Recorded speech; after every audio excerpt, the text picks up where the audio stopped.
Women Change the World Chapter 5 Women Change the World. In the previous chapter, we saw how women's work in the home is not recognized as work.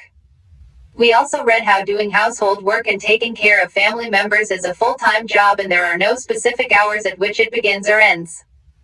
In this chapter, we will look at work outside the home and understand how some occupations are seen to be more suitable for men than for women. We will also learn about how women struggle for equality. Getting an education was, and still is, one way in which new opportunities were created for women. This chapter will also briefly trace the different types of efforts made by the women's movement to challenge discrimination in more recent years. Who does what work? Draw images of the following. See what images your class drew by filling in the table below. Add up the number of male and female images separately for each occupation. Are there more images of men than women? In what kinds of jobs were there more images of men than women? Have all the nurses been drawn as females? Why? Are there fewer images of female farmers? If so, why? Rosie Mom's class has 30 children. She did the same exercise in her class and here is the result. 83.6% of working women in India are engaged in agricultural work. Their work includes planting, weeding, harvesting and threshing. Yet, when we think of a farmer we only think of a man. Source, NSS 61st round 2004-05. How does your class exercise compare with Rosie Mom's class exercise? Fewer opportunities and rigid expectations. A lot of the children in Rosie Mom's class drew women as nurses and men as army officers. The reason they did this is because they feel that outside the home too, women are good at only certain jobs. For example, many people believe that women make better nurses because they are more patient and gentle. This is linked to women's roles within the family. Similarly, it is believed that science requires a technical mind and girls and women are not capable of dealing with technical things. Because so many people believe in these stereotypes, many girls do not get the same support that boys do to study and train to become doctors and engineers. In most families, once girls finish school, they are encouraged by their families to see marriage as their main aim in life. Breaking stereotypes. Engine drivers are men. But 27-year-old Laxmi Lakra from a poor tribal family in Jharkhand has begun to change things. She is the first woman engine driver for Northern Railways. Laxmi's parents are not literate but they struggled and overcame many hardships to make sure their children got an education. Laxmi studied in a government school. Even in school, Laxmi helped with the housework and did odd jobs. She studied hard and did well and then went on to get a diploma in electronics.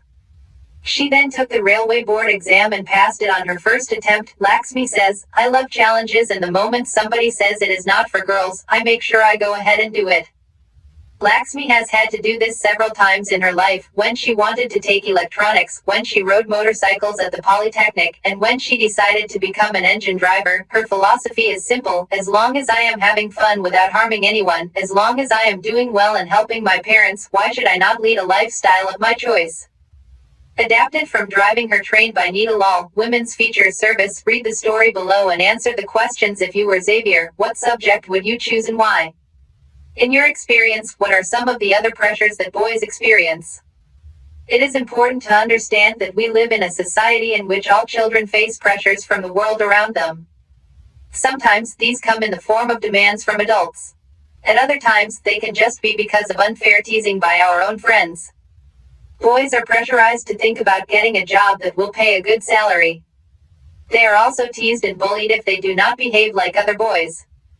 You may remember that in your Class 6 book you read about how boys at an early age are encouraged not to cry in front of others. Xavier was happy with the results of his Class 10 board exams. Though his marks in science and maths were not high, he had done well in his favorite subjects, history and languages. When his parents saw his report card, however, they did not look pleased at all. Ramabai, 1858-1922, shown above with her daughter, championed the cause of women's education. She never went to school but learned to read and write from her parents. She was given the title Pandita because she could read and write Sanskrit, a remarkable achievement as women then were not allowed such knowledge. She went on to set up a mission in Kedgaon near Pune in 1898, where widows and poor women were encouraged not only to become literate but to be independent. They were taught a variety of skills from carpentry to running a printing press, skills that are not usually taught to girls even today. The printing press can be seen in the picture on the top left corner. Ramabai's mission is still active today. Learning for change. Going to school is an extremely important part of your life. As more and more children enter school every year, we begin to think that it is normal for all children to go to school. Today, it is difficult for us to imagine that school and learning could be seen as out of bounds or not appropriate for some children. But in the past, the skill of reading and writing was known to only a few. Most children learned the work their families or elders did. For girls, the situation was worse. In communities that taught sons to read and write, daughters were not allowed to learn the alphabet. Even in families where skills like pottery, weaving and craft were taught, the contribution of daughters and women was only seen as supportive. For example, in the pottery trade, women collected the mud and prepared the earth for the pots. But since they did not operate the wheel, they were not seen as potters. In the 19th century, many new ideas about education and learning emerged. Schools became more common, and communities that had never learned reading and writing started sending their children to school. But there was a lot of opposition to educating girls even then. Yet many women and men made efforts to open schools for girls. Women struggled to learn to read and write. Let us read about the experience of Rash Sundari Devi, 1800-1890, who was born in West Bengal, some 200 years ago. At the age of 60, she wrote her autobiography in Bangla. Her book, titled Amar Jiban, is the first known autobiography written by an Indian woman. Rash Sundari Devi was a housewife from a rich landlord's family. At that time, it was believed that if a woman learned to read and write, she would bring bad luck to her husband and become a widow. Despite this, she taught herself how to read and write in secret. Well after her marriage, learning to read and write led some women to question the situation of women in society. They wrote stories, letters, and autobiographies describing their own experiences of inequality. In their writings, they also imagined new ways of thinking and living for both men and women. I would start working at dawn, and I would still be at it until well beyond midnight. I had no rest in between. I was only 14 years old at the time. I came to nurture a great longing. I would learn to read, and I would read a religious manuscript. I was unlucky. In those days, women were not educated. Later, I began to resent my own thoughts. Rokia Sakawat Hossain and her dreams about Ladyland. Rokia Sakawat Hossain was born into a rich family who owned a lot of land. Though she knew how to read and write Urdu, she was stopped from learning Bangla and English. In those days, English was seen as a language that would expose girls to new ideas, which people thought were not correct for them. Therefore, it was mostly boys who were taught English. Rokia learned to read and write Bangla and English with the support of her elder brother and an elder sister. She went on to become a writer. She wrote a remarkable story titled Salt. Anna's dream in 1905 to practice her English skills when she was merely 25 years old. This story imagined a woman called Sultana who reaches a place called Ladyland. Ladyland is a place where women had the freedom to study, work, and create inventions like controlling rain from the clouds and flying air cars.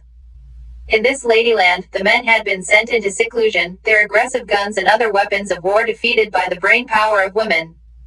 As Sultana travels in Ladyland with Sister Sarah, she awakes to realize that she was only dreaming. As you can see, Rokia Sakawat Hossain was dreaming of women flying planes and cars even before girls were being allowed to go to school. This was the way in which education and learning had changed Rokia's own life. Rokia did not stop at getting education just for herself. Her education gave her the power not only to dream and write but also to do more, to help other girls go to school and to build their own dreams. In 1910, she started a school for girls in Kolkata, and to this day, the school is still functioning. What is wrong with me? Women do not read, how will I do it? Then I had a dream. I was reading the manuscript of Chaitanya Bhagavat, The Life of a Saint. Later in the day, as I sat cooking in the kitchen, I heard my husband say to my eldest son, Bepin, I have left my Chaitanya Bhagavat here. When I ask for it, bring it in. He left the book there and went away. When the book had been taken inside, I secretly took out a page and hid it carefully. It was a job hiding it, for nobody must find it in my hands. My eldest son was practicing his alphabets at that time. I hid one of them as well. At times, I went over that, trying to match letters from that page with the letters that I remembered. I also tried to match the words with those that I would hear in the course of my days. With tremendous care and effort, and over a long period of time, I learned how to read, unlike Rash Sundari Devi and Rokia Hossain, who were not allowed to learn to read and write large numbers of girls attend school in India today. Despite this, there continue to be many girls who leave school for reasons of poverty, inadequate schooling facilities, and discrimination. Providing equal schooling facilities to children from all communities and class backgrounds, and particularly girls, continues to be a challenge in India. After learning the alphabet, Rash Sundari Devi was able to read the Chaitanya Bhagavat. Through her own writing, she also gave the world an opportunity to read about women's lives in those days. Rash Sundari Devi wrote about her everyday life experiences in details. There were days when she did not have a moment's rest, no time even to sit down and eat. Schooling and education today, both boys and girls attend school in large numbers. Yet, as we will see, there still remain differences between the education of boys and girls. India has a census every 10 years, which counts the whole population of the country. It also gathers detailed information about the people living in India, their age, schooling, what work they do, and so on. We use this information to measure many things, like the number of literate people and the ratio of men and women. According to the 1961 census, about 40% of all boys and men 7 years old and above were literate, that is, they could at least write their names, compared to just 15% of all girls and women. In the most recent census of 2001, these figures have grown to 76% for boys and men, and 54% for girls and women. This means that the proportion of both men and women who are now able to read and have at least some amount of schooling has increased. But, as you can also see, the percentage of the male group is still higher than the female group. The gap has not gone away. Here is a table that shows the percentage of girls and boys who leave schools from different social groups. Scheduled caste, SC, is the official term for Dalit, and scheduled tribe, street, is the official term for Adivasi. You have probably noticed in the above table that SC and Saint girls leave school at a rate that is higher than the category all girls. This means that girls who are from Dalit and Adivasi backgrounds are less likely to remain in school. The 2001 census also found that Muslim girls are less likely than Dalit and Adivasi girls to complete primary school. While a Muslim girl is likely to stay in school for around 3 years, girls from other communities percentage of children leave school at the elementary level. At which level of education do you see the highest percentage of children leaving? Why do you think that the percentage of Adivasi girls and boys leaving school is higher than that of any other group? There are several reasons why children from Dalit, Adivasi and Muslim communities leave school. In many parts of the country, especially in rural and poor areas, there may not even be proper schools nor teachers who teach on a regular basis. If a school is not close to people's homes, and there is no transport like buses or vans, parents may not be willing to send their girls to school. Many families are too poor and unable to bear the cost of educating all their children. Boys may get preference in this situation. Many children also leave school because they are discriminated against by their teacher and classmates, just like Amprakash Valmiki was. From the given table, convert the figures of primary class children who leave school into a bar diagram. The first two percentages have already been converted for you in the bar diagram on the left. Women's movement. Women and girls now have the right to study and go to school. There are other spheres, like legal reform, violence and health, where the situation of women and girls has improved. These changes have not happened automatically. Women individually and collectively have struggled to bring about these changes. This struggle is known as the women's movement. Individual women and women's organizations from different parts of the country are part of the movement. Many men support the women's movement as well.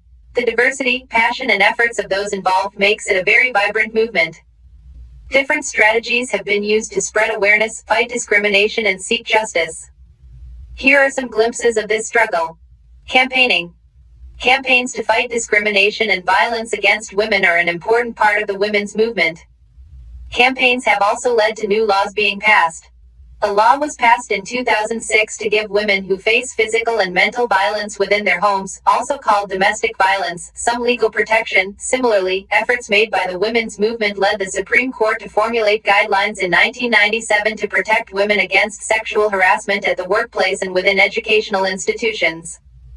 Satyarani, an active member of the women's movement, sitting on the steps of the Supreme Court surrounded by legal files gathered during the course of a long legal battle to seek justice for her daughter who was murdered for dowry. In the 1980s, for example, women's groups across the country spoke out against dowry deaths, cases of young brides being murdered by their in-laws or husbands greedy for more dowry. Women's groups spoke out against the failure to bring these cases to justice. They did so by coming onto the streets, approaching the courts, and by sharing information. Eventually, this became a public issue in the newspapers and society, and the dowry laws were changed to punish families who seek dowry. Raising awareness. An important part of the women's movement's work is to raise public awareness on women's rights issues. Their message has been spread through street plays, songs, and public meetings. Protesting. Women's movement raises its voice when violations against women take place or, for example, when a law or policy acts against their interests. Public rallies and demonstrations are a very powerful way of drawing attention to injustices. Showing solidarity. The women's movement is also about showing solidarity with other women and causes. Below, on the 8th of March, International Women's Day, women all over the world come together to celebrate and renew their struggles. Above, women are holding up candles to demonstrate the solidarity between the people of India and Pakistan. Every year, on the 14th of August, several thousand people gather at Wagah on the border of India and Pakistan and hold a cultural program. Exercises 1. How do you think stereotypes about what women can or cannot do affect women's right to equality? 2. List one reason why learning the alphabet was so important to women like Rash Sundari Devi, Ramabai and Rokia. Point 3. Poor girls drop out of school because they are not interested in getting an education. Reread the last paragraph on page 62 and explain why this statement is not true. Point 4. Can you describe two methods of struggle that the women's movement used to raise issues? If you had to organize a struggle against stereotypes about what women can or cannot do, what method would you employ from the ones that you have read about? Why would you choose this particular method? Glossary. Stereotype, when we believe that people belonging to particular groups based on religion, wealth, language are bound to have certain fixed characteristics or can only do a certain type of work, we create a stereotype. For example, in this chapter, we saw how boys and girls are made to take certain subjects not because he or she has an aptitude for it but because they are either boys or girls. Stereotypes prevent us from looking at people as unique individuals. Discrimination, when we do not treat people equally or with respect, we are indulging in discrimination.